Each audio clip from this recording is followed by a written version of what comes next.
అందరికీ నమస్కారం. శివలీల ఆరా యూట్యూబ్ ఛానల్కి స్వాగతం. స్వామి వివేకానంద గారి నా ఆత్మకథ పుస్తకంలోని 4వ అధ్యాయం బారానగర్ మఠం పరివ్రాజక జీవితంలోని 3వ భాగం అజ్ఞాత సన్యాసిగా భారతంలో పర్యటనలు. ఒకసారి నేను హిమాలయాల్లో ప్రయాణం చేస్తున్నాను. మా ముందు ఒక సుదీర్ఘమైన మార్గం ఉంది. నిరుపేద సన్యాసులమైన మేము మమ్మల్ని మోసుకుపోవడానికి ఎవరినీ నియమించుకోలేకపోయాము. కాలినడకనే వెళ్ళవలసి వచ్చింది. మాతో పాటు ఒక వృద్ధుడు ఉన్నాడు. బాట 100 మైళ్ళు ఎగుడు దిగుడుగా ఉంది. వృద్ధ సన్యాసి తన ముందు ఏముందో చూడగానే ఇలా అన్నాడు: ఓ మహాశయ, దీనిని ఎలా దాటడం? నేనింక ఎంత మాత్రమూ నడవలేను. నా గుండె బద్దలవుతోంది. అప్పుడు నేను ఆయనతో, మీ కాళ్ళ వైపు చూసుకోండి అని చెప్పాను. ఆయన అలాగే చూసుకున్నాడు. మీ కాళ్ళ కింద ఉన్న బాట మీరు దాటినదే కదా. మీ ముందు ఉన్నది ఆ బాటే కదా. త్వరలో అది మీ కాలి కిందే ఉంటుంది అని చెప్పాను. మహోన్నతమైన విషయాలన్నీ నీ కాలి క్రిందే ఉన్నాయి. ఎందుకంటే మీరు దివ్య నక్షత్రాలు కనుక. ఇవన్నీ మీ పాదాల కిందే ఉన్నాయి అనుకుంటే మీరు గుప్పెట్లో పట్టి నక్షత్రాలను దిగమింగవచ్చు. మీ యథార్థమైన నైజం అటువంటిది. బలిష్ఠులవ్వండి, మూఢ విశ్వాసాలన్నింటికీ అతీతులవ్వండి, స్వతంత్రులవ్వండి. పస్తులతో, కాళ్ళ పుండుతో, నిస్సత్తువతో నేను ఎన్నోసార్లు మృత్యుముఖంలో పడ్డాను. అనేక రోజుల పర్యంతం నాకు ఆహారం లభించేది కాదు. ముందుకు ఒక్క అడుగు కూడా వేయలేని సందర్భాలు ఎన్నో. ఒక చెట్టు కింద చతికిలపడేవాణ్ణి. ప్రాణం పోతున్నట్లనిపించేది. మాట్లాడలేకపోయేవాణ్ణి, ఆలోచించలేకపోయేవాణ్ణి. చివరికి నా మనస్సు ఈ భావానికి మరలేది. నాకు మరణ భయం లేవు, ఆకలి దప్పులు లేవు. సోహం సోహం. సమస్త ప్రకృతి ఏకమైన నన్ను నామరూపాలు లేకుండా చేయలేదు. అది నా బంటు. నువ్వు ప్రభువులకు ప్రభువి, దేవుళ్లకు దేవుడవు. నీ శక్తిని బల్లగుద్ది ప్రకటించు. కోల్పోయిన నీ సామ్రాజ్యాన్ని తిరిగి పొందు. లే, ముందుకు కదులు, ఎక్కడా ఆగకు. అప్పుడు నేను శక్తి ఉత్సాహాలతో లేచేవాణ్ణి. అలా నేను ఈనాడు ఇక్కడ సజీవుడనై ఉన్నాను. ఆ విధంగా అంధకారం ఆవరించినప్పుడల్లా సత్యాన్ని ఉద్ఘాటించు. ప్రతికూలమైనది యావత్తూ అంతరించిపోవలసిందే. ఒకప్పుడు నేను వారణాసిలో ఉన్నప్పుడు ఒక వీధి గుండా పోతున్నాను. వీధికి ఒక పక్క ఒక పెద్ద చెరువు ఉంది. రెండవ వైపు ఎత్తైన గోడ ఉంది. ఆ ప్రాంతంలో కోతులు ఎక్కువ. వారణాసి కోతులు పరిమాణంలో పెద్దవి కూడా.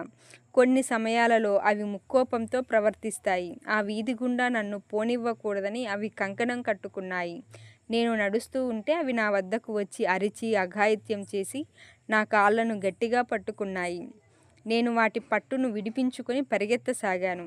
నేను వేగంగా పరిగెత్తే కొద్దీ అవి మరింత వేగంగా నా వెంటబడ్డాయి, నన్ను కరవసాగాయి. వాటి నుంచి తప్పించుకొని పోవడం నాకు అసాధ్యంగా తోచింది. సరిగ్గా అదే సమయంలో ఒక అపరిచిత వ్యక్తి తారసపడి, ధూర్తులను ప్రతిఘటించు అని హెచ్చరిక చేశాడు. నేనప్పుడు వాటి వైపు తిరిగి వాటిని ప్రతిఘటించాను. అవి వెనక్కి తగ్గి పలాయనం చిత్తగించాయి. ఇది జీవితాంతం ఉపకరించే గుణపాఠం. ఉగ్రమైన దాన్ని ఎదుర్కోండి, ధైర్యంతో ప్రతిఘటించండి. ఆ కోతుల మాదిరి వాటి నుంచి పారిపోకుండా ప్రతిఘటిస్తేనే జీవితంలోని కష్టాలు తొలగిపోతాయి. ఒకసారి నేను భారతదేశ పశ్చిమ ప్రాంతంలో సముద్ర తీరపు ఎడారి ప్రదేశంలో ప్రయాణం చేస్తున్నాను. రోజుల పర్యంతం ఎడారిలో నడిచాను. చక్కటి సరస్సులు, వాటి చుట్టూ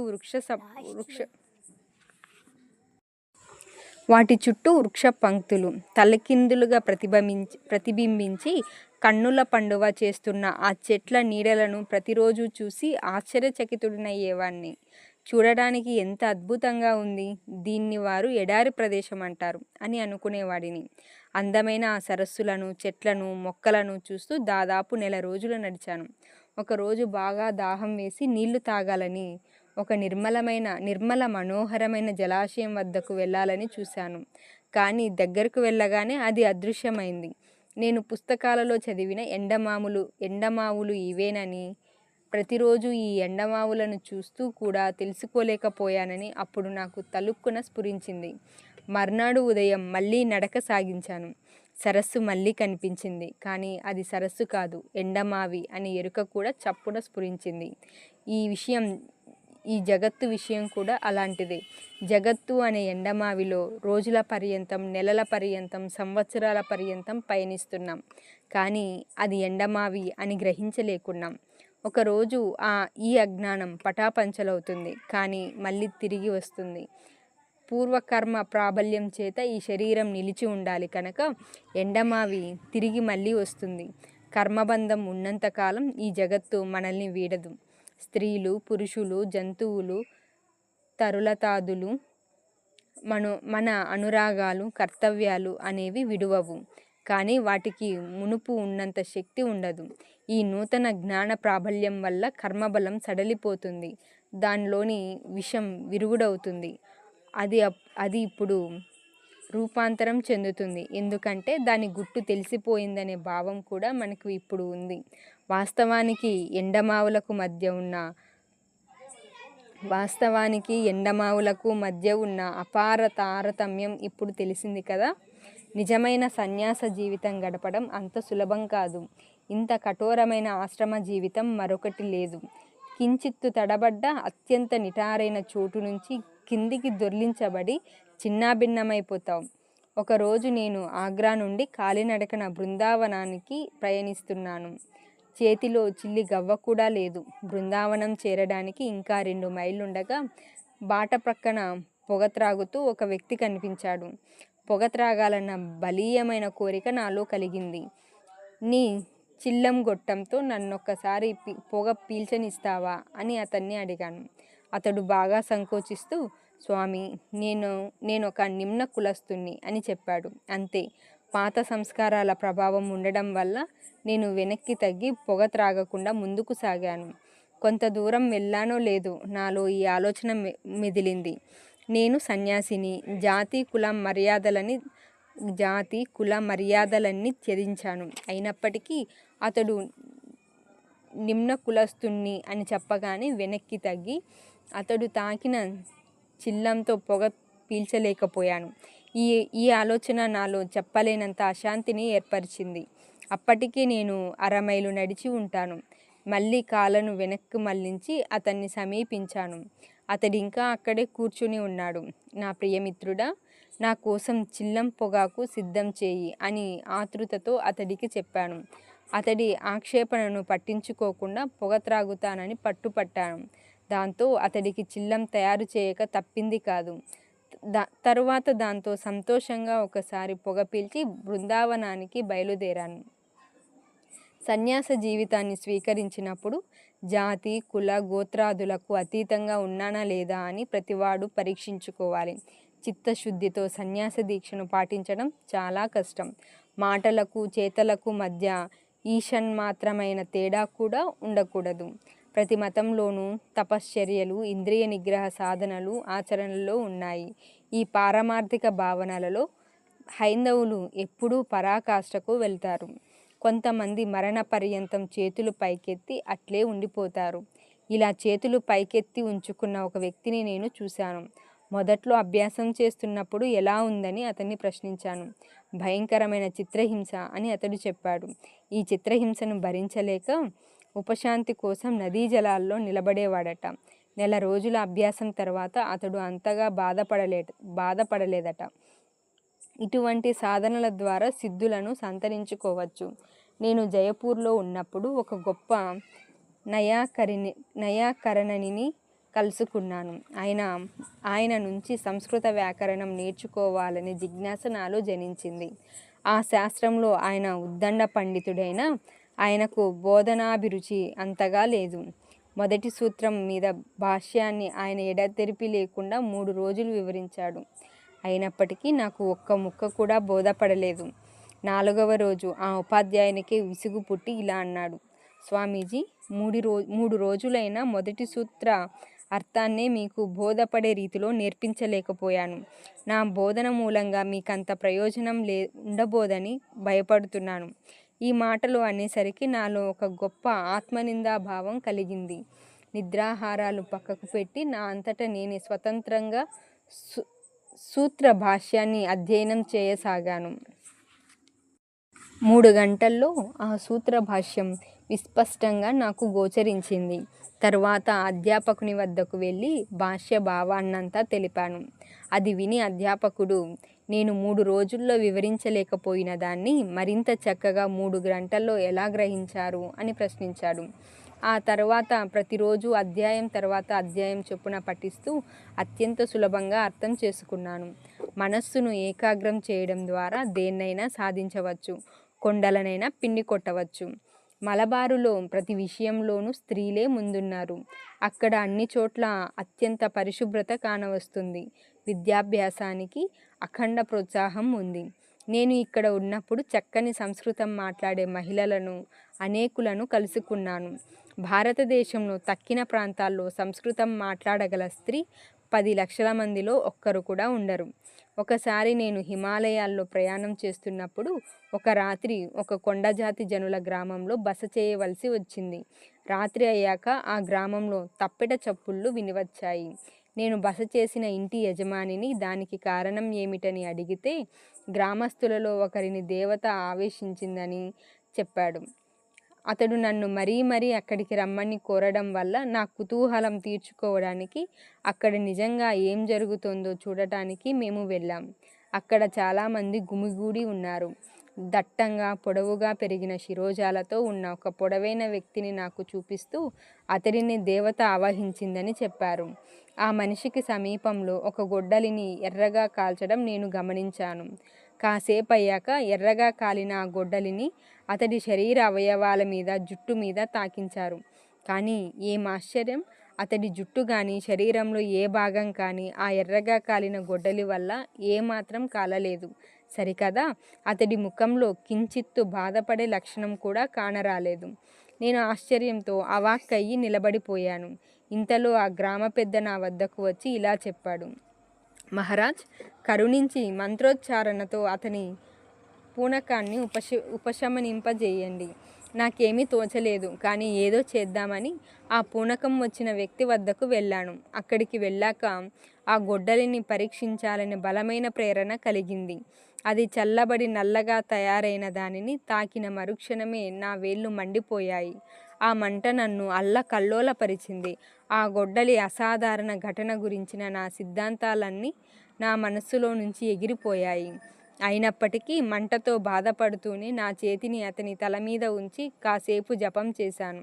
ఆశ్చర్యం! 12 నిమిషాల్లో ఆ వ్యక్తి మామూలు స్థితికి వచ్చాడు. అప్పుడు ఆ గ్రామస్తులు నా పట్ల అపరిమితమైన గౌరవాన్ని ప్రదర్శించారు. నన్నొక అద్భుతమైన వ్యక్తిగా పరిగణించారు. కానీ ఏమైనా సరే నాకు ఆ విషయంలో తల తోక కనిపించలేదు. అందువల్ల ఏమీ మాట్లాడకుండా నా అతిథేయితో పాటు అతడి గుడిసెకు తిరిగి వచ్చాను. నేను పడుకునేసరికి అర్ధరాత్రి అయింది. కానీ కాలిన చేయి మంట వల్ల, అంతుబట్టని ఆ సంఘటన వల్ల ఆ రాత్రి నాకు నిద్ర పట్టలేదు. ఎర్రగా కాలిన గొడ్డలి సజీవుడై ఉన్న మనిషికి ఏమీ బాధ కలిగించలేకపోవడాన్ని గురించి ఆలోచిస్తుంటే నా మనస్సులో పదే ఈ మాటలు గుర్తుకు వచ్చాయి. హొరాషియో, మీ తత్వశాస్త్రం కలలో సైతం కనిపించని విషయాలెన్నో స్వర్గంలోనూ భూలోకంలోనూ ఉన్నాయి. కానీ శ్రీరామకృష్ణులు అటువంటి శక్తులను తుచ్చంగా పరిగణించేవారు. ఈ శక్తుల అభివ్యక్తీకరణ మీదికి మనస్సు పోతే పరతత్వం లభించడం కల్లా అని ఆయన బోధ. మనిషి మనస్సు అంత దుర్బలమైనది. ఇక గృహస్థుల విషయం చెప్పాలా? అంతెందుకు, 100కి 90 మంది సన్యాసులు కూడా ఈ శక్తులకై ప్రాకులాడతారు. పాశ్చాత్య దేశాల్లో అటువంటి మహత్తులు తారసపడితే చాలు, జనం వెర్రెత్తిపోతారు. ఈ శక్తులలోని అనర్థం నిజమైన ఆధ్యాత్మికతకు ఆటంకమని శ్రీరామకృష్ణులు అపార కరుణతో మాకు తెలియజేయడం వల్ల మేము వాటి సరియైన విలువను తెలుసుకున్నాము. ఒకసారి నేను మన్మథ్బాబు ఇంట్లో అతిథిగా ఉన్నప్పుడు మా అమ్మ మరణించినట్లు ఒక రాత్రి కల వచ్చింది. నా మనస్సు ఎంతో కలత చెందింది. మా ఇంట్లో ఎవరితోనూ ఉత్తర ప్రత్యుత్తరాలు జరపకపోవడమే కాక ఆ రోజుల్లో మఠానికి కూడా ఉత్తరాలు వ్రాసేవాణ్ణి కాను. కల సంగతి మన్మథ్కు చెప్పేసరికి అతడు ఈ విషయం ఎంతవరకు నిజమో కనుక్కోవడానికి కలకత్తాకు తంతి పంపించాడు. ఒకవైపు ఈ కల వల్ల మనస్సు వ్యాకులతతో ఉన్నందున మరోవైపు ఏర్పాట్లన్నీ పూర్తి చేసి నన్ను వెంటనే అమెరికా బయలుదేరమని మద్రాసు స్నేహితులు తొందర చేస్తున్నందున మా అమ్మ సమాచారం తెలిసేదాకా బయలుదేరడానికి నాకు మనస్కరించలేదు. నా మానసిక స్థితిని కనిపెట్టి మన్మథ్ నన్ను ఊరికి దూరంలో ఉన్న ఒక వ్యక్తిని చూసి రమ్మని సలహా ఇచ్చాడు. దయ్యాలపైన కొన్ని మార్మిక శక్తులను సాధించిన వ్యక్తి అతడు. ఒక వ్యక్తి అదృష్ట ఫలాలను చెప్పగలడు, భూత భవిష్యత్తు చదవగలడు. కనుక మన్మథ్ చెప్పడం వల్ల నా మానసిక సందిగ్ధతను తొలగించుకోవడానికి ఆ వ్యక్తి దగ్గరకు వెళ్ళడానికి అంగీకరించాను. కొంత దూరం రైలు మీద, కొంత దూరం కాలినడకన పోయి మేం నలుగురం, మన్మథ్, అలసింగ, నేను, మరొకరు ఆ చోటు చేరుకున్నాం. శ్మశానం పక్కన కూర్చుని ఉన్న ఒక వికార స్వరూపుడు, చింపిరి జుట్టుతో నల్లటి బొగ్గులాంటి శరీర వర్ణం గలవాడు మా కంటబడ్డాడు. దయ్యాలపైన శక్తులను సముపార్జించుకున్న వ్యక్తి ఇతడేనని అతడి అనుచరులు దక్షిణ దేశపు గ్రామ్య భాషలో చెప్పారు. మొదట్లో అతడు మమ్మల్ని బొత్తిగా పట్టించుకోలేదు. తరువాత మేము అక్కడి నుంచి వెళ్ళిపోవడానికి సిద్ధమైనప్పుడు మమ్మల్ని కాసేపు ఉండమని చెప్పాడు. అలసింగ మా మధ్య రుబాసీగా వ్యవహరించి అతడు చెప్పిన విషయాలు మాకు తెలియజేశాడు. తరువాత ఆ వ్యక్తి ఒక పెన్సిల్తో కొన్ని బొమ్మలు గీస్తుండగా అతడి మనస్సు ఏకాగ్రతతో నిశ్చలమైనట్టు నాకు తోచింది. తదనంతరం అతడు నా పేరు, వంశక్రమం, తాత ముత్తాతల చరిత్రలు చెప్పి నా పర్యటనలన్నింటిలోనూ శ్రీరామకృష్ణులు సదా నా వెంటే ఉన్నారని, మా అమ్మ జీవించే ఉన్నదన్న శుభవార్తను కూడా చెప్పాడు. ధార్మిక బోధ నిమిత్తం నేను త్వరలోనే దూరదేశాలకి పోబోతున్నానని కూడా తెలియజేశాడు. మా అమ్మ క్షేమంగా ఉందన్న శుభవార్త విని మేము తిరిగి నగరం చేరుకున్నాం. రాగానే మా అమ్మ క్షేమంగా ఉందనే తంతి వార్త వచ్చింది. అతడు చెప్పిందంతా అక్షరాల నిజమైంది. దీన్ని నీవు కాకతాళీయమనుకో, లేక నీకు ఇష్టం వచ్చిన మరేదైనదో అనుకో. సరే, ప్రత్యక్ష నిదర్శనం లేని దీనిని నేను ససేమిరా నమ్మే మూర్ఖుణ్ణి కాను. ఈ మహామాయ సామ్రాజ్యంలో ఓహో, ఈ బ్రహ్మాండమనే మిథ్య యొక్క అనుభవమే కాక నేను అనేక నిగూఢమైన అద్భుతాలను దర్శించాను. మాయ, ఇదంతా మాయ. ఒకప్పుడు నేను ఒక వ్యక్తిని గూర్చి విన్నాను. మనస్సులో ప్రశ్నలు అనుకొని అతడి వద్దకు వెళితే చాలు, వెంటనే వాటికి సమాధానాలు ఇచ్చేస్తాడు. అంతేకాదు, జరగబోయే సంఘటనలు కూడా చెప్పేవాడని నాకు చెప్పారు. నాకు విడ్డూరంగా తోచి కొంతమంది మిత్రులతో అతడి వద్దకు వెళ్ళాను. నా మనస్సులో ప్రశ్నలను అనుకొని వెళ్ళాం. పొరపాటు జరగకుండా ఉండాలని మా ప్రశ్నలను రాసుకొని జోబులో ఉంచుకున్నాము. అతడు మాలో ఒకరిని చూడగానే అతడు మా ప్రశ్నలను తిరిగి చెప్పి వాటికి జవాబులు ఇచ్చాడు. తరువాత అతడు కాగితం మీద ఏదో రాసి మడత పెట్టి దానిపై నా సంతకం పెట్టించుకొని, దీన్ని విప్పవద్దు, జోబులోనే ఉంచుకోండి, నేను మళ్ళీ దాన్ని అడిగేటంత వరకు తీయకండి అని చెప్పాడు. అలాగే మా అందరికీ తలా ఒక కాగితం ఇచ్చి అట్లే చెప్పాడు. పిదప భవిష్యత్తులో జరగబోయే కొన్ని సంఘటనలను గురించి మాకు జోస్యం చెప్పాడు. ఆ తరువాత మీకు ఇష్టం వచ్చిన భాషలో ఒక పదం కానీ లేక వాక్యం కానీ అనుకోమని చెప్పాడు. అతడికి బొత్తిగా తెలియని సంస్కృతంలో ఒక పెద్ద కావ్యాన్ని నేను అనుకున్నాను. మీ జోబులోని కాగితాన్ని తీసి చదువుకోండి అని చెప్పాడు. తీసి చూశాను. ఆశ్చర్యం! ఆ సంస్కృత వాక్యమే దానిలో ఉంది. అది ఒక గంట క్రితం రాశాడు. నేను రాసినట్టే ఈ వ్యక్తి అనుకుంటాడు అన్న గమనిక కూడా దానిలో రాసి ఉంది. అలాగే జరిగింది. మాలో మరొకరికి కూడా అలాగే జరిగింది. అతడు మనస్సులో ఏదో ఒక భాషలో ఒక మాటనో వాక్యాన్నో అనుకోమన్నాడు. మా మిత్రుడు అరబిక్ భాషలో ఒక వాక్యాన్ని అనుకున్నాడు. అది ఖురాన్లోని వాక్యం. అరబిక్ భాష అతడికి ముమ్మాటికి తెలిసే అవకాశమే లేదు. మా మిత్రుడు జోబులోని కాగితాన్ని తీసి చదువుకున్నాడు. ఆ పలుకులే అందులో ఉన్నాయి. మాలో ఒకరు వైద్యుడు. అతడు ఒక జర్మన్ వైద్య గ్రంథంలోని ఒక వాక్యాన్ని అనుకొని కాగితం తీసి చూస్తే అదే వాక్యం అందులో కనిపించింది. కొన్ని రోజులు గడిచాక అప్పుడు భ్రాంతిలో ఉన్నానేమో అనుకొని అతడి వద్దకు మళ్ళీ వెళ్ళాను. నాతో వేరే కొందరు మిత్రులు వచ్చారు. ఈసారి కూడా అతడు చెప్పినవన్నీ అక్షర సత్యాలయ్యాయి. ఒకసారి భారతదేశంలోని హైదరాబాద్ నగరానికి వెళ్ళాను. అక్కడో బ్రాహ్మణుని గురించి విన్నాను. అతడు అనేక వస్తువులను ఎక్కడి నుంచో పుట్టిస్తాడట. ఏదో వ్యాపారం చేసుకుంటున్నాడు. అతడు గౌరవనీయుడైన పెద్ద మనిషి. అతడి లాఘవాన్ని నాకు చూపించమని అడిగాను. అప్పుడు అతడు జ్వరంతో బాధపడుతున్నాడు. భారతదేశంలో ఒక నమ్మకం ఉంది. ఒక సాధువు జబ్బుతో ఉన్న ఒక వ్యక్తి తల మీద చెయ్యి ఉంచితే ఆ రోగికి నయమవుతుంది. ఈ బ్రాహ్మణుడు నన్ను, మహాశయ, నా తల మీద మీ చెయ్యి ఉంచండి, నా జ్వరం నయమవుతుంది అని అడిగాడు. అందుకు నేను, మంచిది, కానీ లాఘవాన్ని నాకు చూపించండి అన్నాను. చూపుతానని అతను వాగ్దానం చేశాడు. అతడు కోరినట్లు నా చేతిని అతడి తల మీద ఉంచాను. తరువాత తన వాగ్దానం చెల్లించడానికి అతడు వచ్చాడు. అతడి దేహం మీద ఒక్క గోచి మాత్రమే ఉంది. అతడి వద్ద ఏదీ లేకుండా లాగివేశాం. పాపం, చలి కదా అని ఒక దుప్పటి మాత్రం ఇచ్చి అతన్ని ఒక మూల కూర్చోబెట్టాం. 25 మందిని 50 కళ్ళతో అతన్నే తదేకంగా గమనిస్తున్నాం. అప్పుడతడు, ఇప్పుడు మీ ఇష్టం వచ్చినది రాసి ఉంచుకోండి అని చెప్పాడు. ఈ ప్రాంతంలో ఎన్నడూ పండని ద్రాక్ష, నారింజ మొదలైన పండ్ల పేరును రాసి కాగితాలు మడిచి ఇచ్చాం. అంతే. అతడి దుప్పటి కింద నుంచి ద్రాక్ష గుత్తులు, నారింజ పండ్లు మొదలైనవి రాసాగాయి. వాటిని తీసి తూచితే తప్పక అతడికి రెట్టింపు బరువు ఉండడం తథ్యం.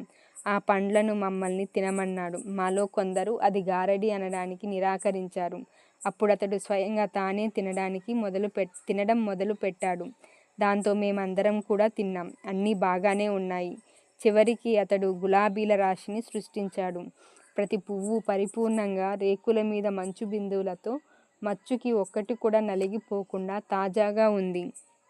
పైగా ఎంత పెద్ద పూలరాశో! అతన్ని వివరణ గురించి ప్రశ్నించగా ఇలా జవాబించాడు. అంతా హస్తలాఘవం. ఏది ఏమైనప్పటికీ అది కేవలం హస్తలాఘవం అనడానికి వీల్లేదు.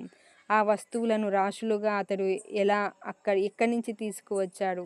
సరే, ఇటువంటివి నేను చాలా చూశాను. ఈ అసాధారణ శక్తులన్నీ మనిషి మనస్సులోనే ఉన్నాయి. నాకు ఈ శాస్త్రం, మనస్సు గురించి స్వల్పమే తెలుసు. ఈ స్వల్ప జ్ఞానం 30 సంవత్సరాల కఠోర పరిశ్రమ ఫలితమే. ఆ స్వల్పాన్నే 6 ఏళ్లుగా జనులకు బోధిస్తున్నాను. ఒక్కోసారి నేను రోజుకు 20 గంటలు సాధన చేసేవాడిని. కొన్ని సమయాల్లో రాత్రి 1 గంట సేపు మాత్రమే నిద్రించేవాడిని. మరికొన్నిసార్లు రాత్రంతా సాధనలో మునిగి ఉండేవాడిని. కొన్ని సందర్భాలలో ఊపిరి సవ్వడి కూడా వినరాని స్థలంలో నివసించేవాడిని. ఒక్కోసారి గుహల్లో ఉండేవాడిని. ఎంత కష్టమో చూడండి. అయినప్పటికీ నాకు తెలిసింది ఎంత? అసలు ఏమీ తెలియదనే చెప్పాలి. ఈ శాస్త్రంలో ఆవగింజలో 6వ వంతు మాత్రం తెలుసు. కానీ ఈ శాస్త్రం పరమ యథార్థమని, విస్తృతమని, అద్భుతమైనదని నేను అర్థం చేసుకున్నాను. మొట్టమొదట మనకు ఎదురుగా ఒక వస్తువును ఉంచుకొని ధ్యానం ప్రారంభించాలి. ఒకప్పుడు నేను ఒక నల్లని చుక్క మీద మనస్సుని ఏకాగ్రం చేసేవాడిని. చివరకు ఆ రోజుల్లో నాకు ఆ చుక్క కనిపించేది కాదు. అది నా ముందు ఉన్నదన్న ఎరుక కూడా ఉండేది కాదు. మనస్సు లేదనిపించేది. ఇంద్రియాలు పనిచేసేవి కావు. గాలి ఏమాత్రమూ లేని ఒక నిశ్చల సముద్రంలాగా ఉండేది. ఆ స్థితిలో నాకు అతీంద్రియ సత్యపు జాడలు అనుభవంలోకి వచ్చేవి. కనుక ఏ పనికిమాలిన బాహ్య వస్తువు మీదనైనా ధ్యానం అనుష్ఠిస్తే అది మానసిక ఏకాగ్రతకు దారి తీస్తుంది అనుకున్నాను. కానీ దేని మీద మనస్సు సులభంగా నిలుస్తుందో దాని మీద ధ్యానం చేస్తే మనస్సు సులభంగా ప్రశాంతతను సంతరించుకుంటుందనడం నిజం. ఈ దేశంలో అనేక దేవీ దేవతల విగ్రహాల ఆరాధన ఇంత అపారంగా వ్యాప్తిలోకి రావడానికి కారణం ఇదే. తమకు గత జన్మ స్మృతి ఉందని చెప్పిన కొందరిని నేను కలుసుకున్నాను. తమ గత జన్మలను జ్ఞాపకానికి తెచ్చుకోగల స్థాయిని వారు అందుకున్నారు. ప్రశ్న: మీ గత జన్మలను గురించి మీకు తెలుసా? అవును, నాకు తెలుసు. నేను వాటిని తెలుసుకోగలను. నాకు అది తెలుసు. కానీ ఆ విషయం వివరంగా చెప్పడం నాకు ఇష్టం లేదు. నా పర్యటనలో ఒకప్పుడు నేను ఒక ఫలానా చోట ఉన్నాను. నా వద్దకు జనులు గుంపులు గుంపులుగా వచ్చి ఉపదేశం ఇవ్వమని అడిగారు. నేను చెబితే నమ్మబుద్ధి కాదేమో, కానీ జనులు నన్ను నిర్విరామంగా క్షణం కూడా విశ్రాంతి అన్నది లేకుండా 3 పగళ్ళు రాత్రుళ్ళు మాట్లాడేటట్లు చేశారు. నేను తిన్నానా అని కూడా వారు అడగలేదు. 3వ నాటి రాత్రి సందర్శకులందరూ వెళ్ళిపోయాక ఒక నిరుపేద నిమ్న కులస్తుడు నా వద్దకు వచ్చి ఇలా అన్నాడు: స్వామీజీ, ఈ 3 రోజులు మీరు ఏమీ తినకపోవడం చూసి నేను చాలా బాధపడుతున్నాను. ఇప్పుడు మీరు ఎంతో అలసట ఆకలితో ఉన్నారు. మీరు ఒక గ్లాసు నీరు కూడా త్రాగకపోవడం నేను గమనించకపోలేదు. నన్ను పరీక్షించడానికి సాక్షాత్తు భగవంతుడే ఈ నిమ్న కులస్తుడి రూపంలో వచ్చి ఉంటాడని నాకు అనిపించింది. తినడానికి ఏదన్నా నాకు ఇస్తావా అని అతన్ని అడిగాను. అందుకు అతడు ఇలా చెప్పాడు: స్వామీజీ, మీకు ఆహారం ఇవ్వడానికి నా హృదయం పరితపిస్తోంది. నా చేతులతో వండిన చపాతీలను మీరెలా తినగలరు? మీరు అనుమతిస్తే పిండి, చిక్కుడు గింజలు మొదలైన అవసరమైన సామాగ్రిని సంతోషంగా తెచ్చి పెడతాను. మీరు స్వయంగా వండుకోవచ్చు. ఆ సమయంలో సన్యాస నియమావళి మేరకు నేను అగ్నిని తాకకూడదు. అందువల్ల అతడితో ఇలా చెప్పాను: నువ్వు వండిన చపాతీలనే తెచ్చి నాకు ఇవ్వు. సంతోషంగా వాటిని స్వీకరిస్తాను. ఆ మాటలు వింటూ అతడు భయంతో వణికిపోయాడు. అతడు ఖేత్రి మహారాజు పాలనలో ఉన్న ఒక ప్రజ. చర్మకారుడైన తాను ఒక సన్యాసికి చపాతీలు ఇచ్చానని సంగతి మహారాజు చెవిన పడితే పరిణామాలు దారుణంగా ఉంటాయి. బహుశా తనకు దేశ బహిష్కరణ శిక్ష విధించవచ్చు. అతడి ఆలోచనలు ఇలా సాగాయి. మహారాజు శిక్షించడని, భయపడవద్దని అతడికి నచ్చచెప్పాను. అతడు నా మాటలు నమ్మలేదు. కానీ దారుణ పర్యవసానాలకు భయపడినప్పటికీ కరుణార్ధ హృదయంతో తను వండిన ఆహారాన్ని తెచ్చిచ్చాడు. ఒక స్వర్ణ పాత్రలో స్వయంగా దేవేంద్రుడే అమృతాన్ని తెచ్చి నా ముందు ఉంచినా ఈ నిమ్న కులస్తుడు తెచ్చి ఇచ్చిన ఆహారం ముందు దిగదుడిపే అని నాకు అనిపించింది. నా కళ్ళు కృతజ్ఞతానురాగాలతో చెమ్మగిల్లాయి. నా ఆలోచన ఇలా సాగింది: ఇటువంటి హృదయ వైశాల్యం గల వేలాది మంది పూరి గుడిసెలలో నివసిస్తున్నారు. మనం వారిని నిమ్న కులస్తులని, అంటరాని వారని తృణీకరిస్తాము. మహారాజుతో నా సాన్నిహిత్యం పెంపొందిన తరువాత ఆయనతో ఈ వ్యక్తి ఔదార్యం గురించి చెప్పాను. అంతే. కొద్ది రోజుల తర్వాత ఆ వ్యక్తి మహారాజు సమక్షంలోకి రావింపబడ్డాడు. వర్ణనాతీతమైన భయంతో, ఏదో కఠోర శిక్షకు తాను గురి కాబోతున్నాననే భావనతో గజగజా వణికిపోతూ అతడు వచ్చాడు. కానీ మహారాజు అతన్ని ప్రశంసించి జీవితంలో ఎటువంటి కొరత రాకుండా అతడికి అన్ని వసతులు కల్పించాడు. నన్ను గురించి భయపడవద్దు. తరచూ నేను దయాళువైన ఒక కర్షకుడు ఇచ్చిన అన్నం గిన్నెతో ఒక మర్రి చెట్టు కింద నిద్రిస్తాను. కొన్ని సమయాలలో ఒక గొప్ప మహారాజు రాజప్రాసాదంలో ఆయన అతిథిగా కూడా ఉండడం నిజమే. అక్కడ రాత్రంతా నెమలి ఈకలతో, వింజామరతో వీచడానికి ఒక పరిచారికను వినియోగించేవారు. నేను ప్రలోభాలకు లోబడను. నన్ను గురించి భయపడకండి. ఎంత దుర్భరమైన రోజులను నేను గడిపి వచ్చానో కదా. ఒకసారి 3 రోజులుగా పస్తులుండటంతో కాలిబాటన పక్కన స్పృహ తప్పి పడిపోయాను. ఆ స్థితిలో ఎంతసేపు అలా ఉన్నానో నాకు తెలియదు. స్పృహ వచ్చాక చూసుకుంటే అప్పుడే కురిసిన వానజల్లుకు నా బట్టలు తడిసిపోయి ఉన్నాను. పూర్తిగా తడవటంతో ఏదో కాస్త అలసట తీరిందనిపించింది. లేచి నిలబడి ఎంతో శ్రమతో నడుచుకుంటూ ఒక మఠాన్ని చేరుకున్నాను. అక్కడ లభించిన ఆహారంతో నా ప్రాణం రక్షించబడింది. హిమాలయాల్లో నేను ఆహారం నిమిత్తం ఇంటింటికి వెళ్ళి భిక్ష యాచించవలసి వచ్చేది. అత్యధిక సమయం నేను కఠోర సాధనలో మునిగి ఉండేవాడిని. లభించే ఆహారం నాసిరకంగా ఉండేది. పైగా ఆకలి తీరడానికి ఏమాత్రమూ సరిపోయేది కాదు కూడా. నా జీవితం నిష్ప్రయోజనమని ఒకరోజు భావించాను. ఈ కొండలలో నివసించే జనులు పాపం మరీ నిరుపేదలు. వారు తమ పిల్లలకే, కుటుంబానికే సముచితంగా ఆహారం అందించలేకపోతున్నారు. అయినప్పటికీ ఉన్నదాంట్లో నా కోసం మిగిల్చేవారు. అటువంటప్పుడు అలాంటి జీవితం వల్ల ప్రయోజనం ఏమిటి?